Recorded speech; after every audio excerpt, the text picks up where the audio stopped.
Hey guys, Andrew here, and in this video I'm going to show you how to download and install free icons on your Samsung Galaxy or Android phone.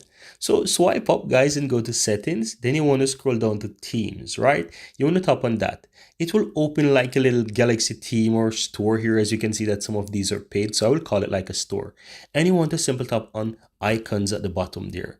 Now you can see that these ones are paid, but if you scroll down to the bottom, you will see the option. You will see that these ones are free. Pardon, it's not English here, but you get the idea. You can see below those icons that it's actually free. Now, all you have to do when you find something that you really like, guys, all you have to do is just simply go ahead and click on them. So let's say I like this one here. I'm going to click on this one and you can see those icons. So all you have to do is just simply click on download and you can simply click on apply.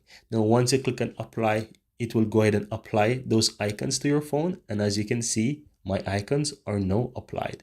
And this is how it actually looks, guys. So if you want to go ahead and let's say go back to the default one, if you so desire, that's also pretty easy. But you see how the icons look pretty nice. You can apply them and you can use them to your liking. But if you want to go back and let's say go back to your default one, you can simply go ahead and click on menu here. You want to click on my stuff there at the upper left and simply click on icons again and click on default, click on apply, and you'll go back to your default icons. But that's how you can easily go ahead and apply or let's say download and install new icons on your Android or Samsung Galaxy phone.